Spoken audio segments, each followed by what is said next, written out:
ನಮಸ್ಕಾರ ಎಲ್ರಿಗೂ. ಬೆಳಗಿನ ಟೈಮಲ್ಲಿ ತಿಂಡಿ ಮಾಡಿದಾಗ ಮಕ್ಳು ಮನೇಲಿ ತಿಂಡಿ ತಿನ್ನಲ್ಲ. ಮಕ್ಕಳು ಮಾತ್ರ ಅಂತಲ್ಲ, ಕೆಲ್ಸಕ್ಕೆ ಹೋಗೋ ಪ್ರತಿಯೊಬ್ರು ತಿಂಡಿ ತಿಂದೇ ಇರ್ಬೇಕಾದ್ರೆ ಇದು ಒಂದು ಡ್ರಿಂಕ್ ತಗೊಂಡ್ರೆ ಹೆಲ್ತ್ಗೆ ತುಂಬಾ ಬೆನಿಫಿಷಿಯಲ್. ಇದನ್ನ ಮಾಡೋದಕ್ಕೆ ಒಂದು ಪ್ಯಾನಿಗೆ ಒಂದು ಅರ್ಧ ಕಪ್ ಅಷ್ಟು ಬಾದಾಮಿನ ಹಾಕಿ ಚೆನ್ನಾಗಿ ರೋಸ್ಟ್ ಮಾಡ್ಕೋಬೇಕು. ರೋಸ್ಟಿಂಗ್ ಪ್ರೋಸೆಸ್ ಚೆನ್ನಾಗ್ ಆಗಿಲ್ಲ ಅಂದ್ರೆ ಹುಳ ಹಿಡಿದು ಬಿಡುತ್ತೆ, ಹಂಗಾಗಿ ಚೆನ್ನಾಗಿ ರೋಸ್ಟ್ ಮಾಡ್ಕೊಳ್ಳಿ.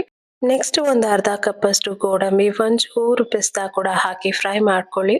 ನೆಕ್ಸ್ಟ್ ಒಂದ್ ಸ್ವಲ್ಪ ವಾಲ್ನಟ್ಸ್ ಕೂಡ ಹಾಕಿ ಫ್ರೈ ಮಾಡ್ಕೊಳ್ಳಿ. ಇದಕ್ಕೆ ಸ್ವಲ್ಪ ಸನ್ಫ್ಲವರ್ ಸೀಡ್ಸ್ ನ ಕೂಡ ಸೇರಿಸಿ ಫ್ರೈ ಮಾಡ್ಕೊತಾ ಇದ್ದೀನಿ. ನೆಕ್ಸ್ಟ್ ನಾನು ಇದಕ್ಕೆ ಅರ್ಧ ಕಪ್ ಅಷ್ಟು ಓಟ್ಸ್ ನ ಫ್ರೈ ಮಾಡಿ ತೆಗೆದಿಟ್ಕೊತಾ ಇದ್ದೀನಿ.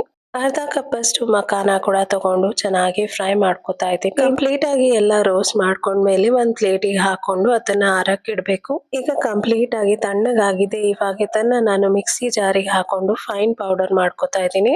ಅದಾದ್ಮೇಲೆ ಈ ರೀತಿ ಒಂದ್ ಫಿಲ್ಟರ್ ತಗೊಂಡು ಚೆನ್ನಾಗಿ ಚಾಣಿಸ್ಕೋಬೇಕು. ನೆಕ್ಸ್ಟ್ ಇದಕ್ಕೆ ಒಂದು 100 grams milk powder, cocoa powder mix ಮಾಡಿದ್ರೆ ಇದು ರೆಡಿ ಆಗುತ್ತೆ. ಹೊರಗಡೆ ದುಡ್ಡು ಕೊಟ್ಟು ಪ್ರೋಟೀನ್ ಪೌಡರ್ ಎಲ್ಲ ತಗೊಳ್ಳೋ ಬದಲು ಈ ರೀತಿ ಮನೆಯಲ್ಲೇ ಈಸಿಯಾಗಿ ಮಾಡ್ಕೋಬಹುದು. ಇದನ್ನ ನೀವು ಹಾರ್ಲಿಕ್ಸ್, ಬೂಸ್ಟ್, ಬೋರ್ನ್ವಿಟಾ ಈ ತರ ರಿಪ್ಲೇಸ್ಮೆಂಟ್ ಆಗಿ ಕೂಡ ಬಳಸಬಹುದು. ಈ ರೀತಿಯಾದ ಇನ್ಫಾರ್ಮೇಟಿವ್ ವಿಡಿಯೋ ಬೇರೆಯವ್ರಿಗೂ ಶೇರ್ ಮಾಡಿ, ಅವ್ರಿಗೂ ಹೆಲ್ಪ್ ಆಗುತ್ತೆ.